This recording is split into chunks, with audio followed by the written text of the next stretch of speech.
Francisco Pizarro, a Spanish conquistador, arrived in Peru in 1533 to add a sadistic twist to the Inca Civil War and exterminate the unmatched South American Cyclopean Walls. Just 10 years later, in 1543, Portuguese sailors arrived in Japan, which was also in turmoil, but with totally opposite results, actually kick-starting Cyclopean construction in Japan.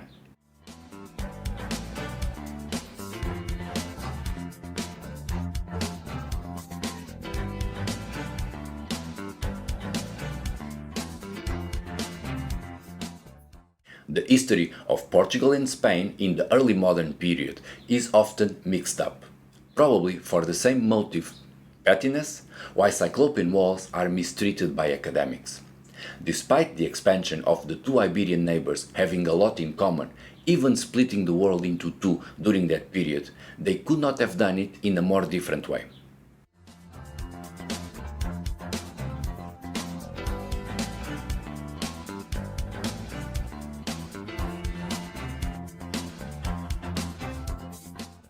The Spanish were the conquistadors, crushing crumbling empires to impose their also terrible rule, whilst the Portuguese were sailors, connecting worlds apart, selling Christ, spices, slaves, surnames and guns, all in one trade.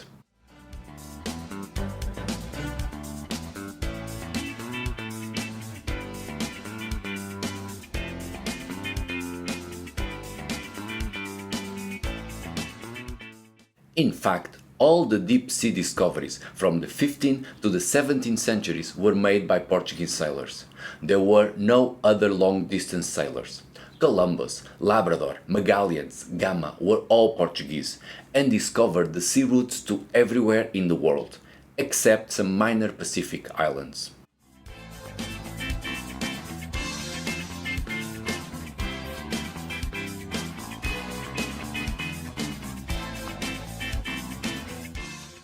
Japan was one of those off-the-chart destinations, and in 1543, when the Portuguese first arrived, was dealing with a century-old internal strife, with the local lords or daimos fighting amongst themselves. But then, the Portuguese effect was so overwhelming that in the course of the following 100 years, Japan was utterly transformed.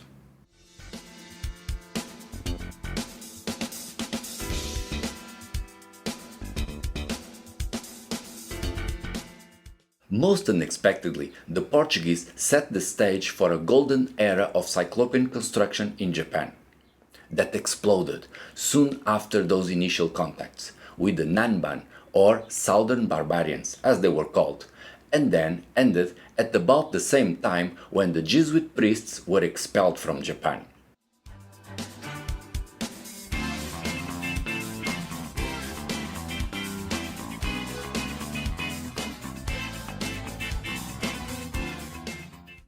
To see how all that went, we have to follow a short timeline.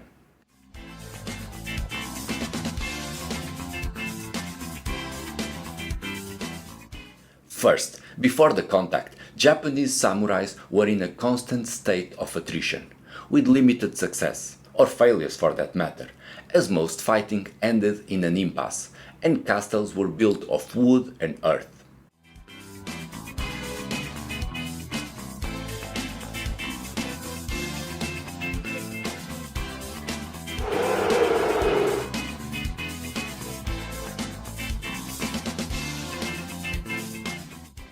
Then the Portuguese brought muskets, and the samurai fell in love with the guns. Despite parading swords, what they really treasured were firearms. Chieftains gave up all the silver, gold and slaves they could gather just to buy more rifles.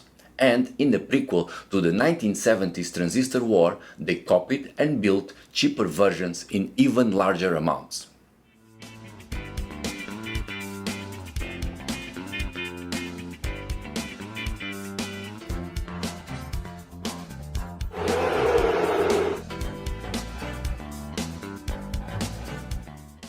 The proliferation of guns led to intense fighting that would end swiftly, after too many dead, and the new breed of commanders established a centralized military dictatorship that would rule over the following mostly peaceful Edo period.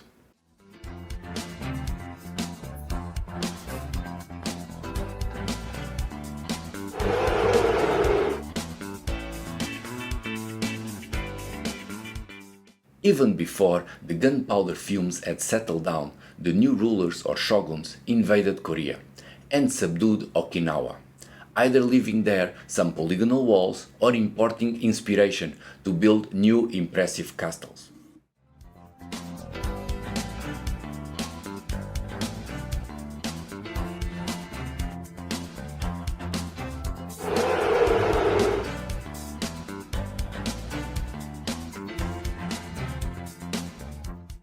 Finally, in 1639, the shogun realized that Christianity was more transformative than the guns.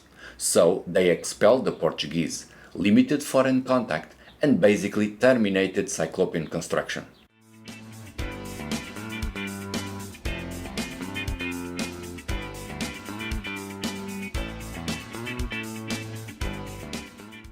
During that short period with the Portuguese around, polygonal masonry was booming, experimenting with many new types of stone fitting and finishing applied to all sorts of fancy constructions. In former castles now made into palaces, but also in temples, villas, and best of all in a school. Again, showing that Cyclopean masonry is not really fitted for military usage.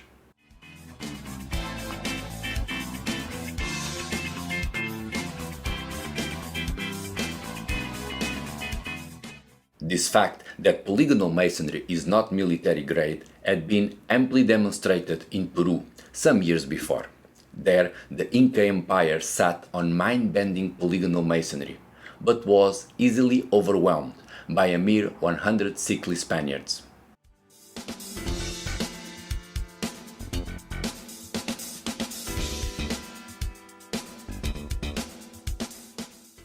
Whilst on the opposite side of the world, the samurai were apparently making a literal killing, and at the same time as they were building thousands of castles with polygonal masonry, which is incoherent and cares for further explanation. Let's see it.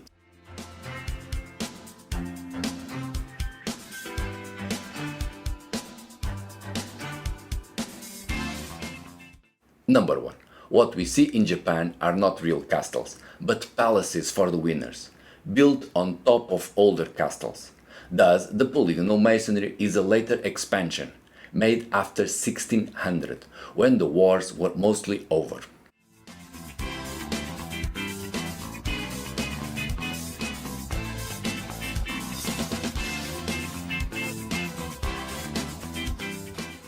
Secondly, polygonal walls are quite resistant to water, musket fire, and earthquakes, all things that the Japanese castles had in excess, whilst that the Spaniards did not sell guns to the natives, so they would have no need to keep on building stronger walls.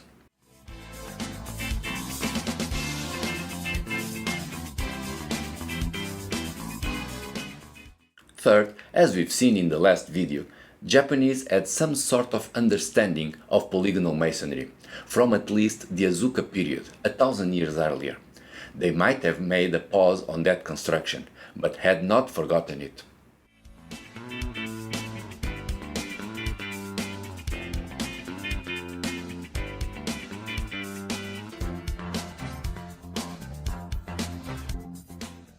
Finally, when polygonal masonry does decline, it coincides with the Portuguese expulsion.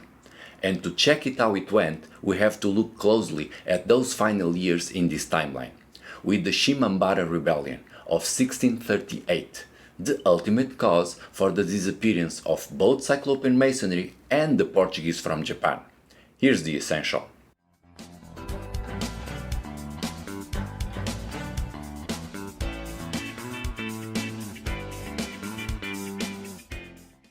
It was as if a nuclear bomb exploded in Nagasaki, when a group of Catholic peasants rebelled against the heavy taxes needed for building ever fancier palaces.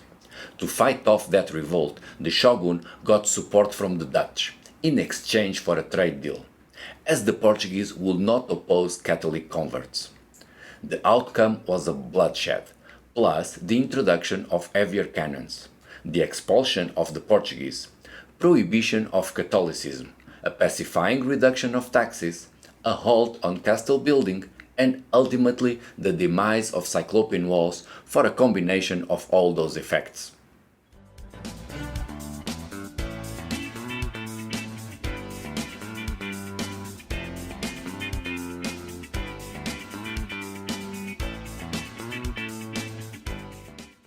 In summary, it was all too fast for Cyclopean Walls in Japan.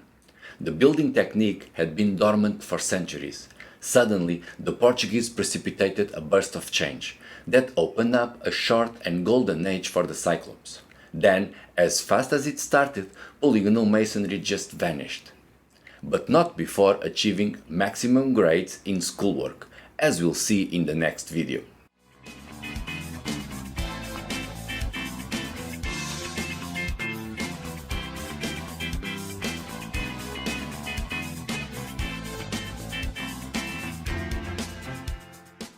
Please leave a like, and I'll see you soon.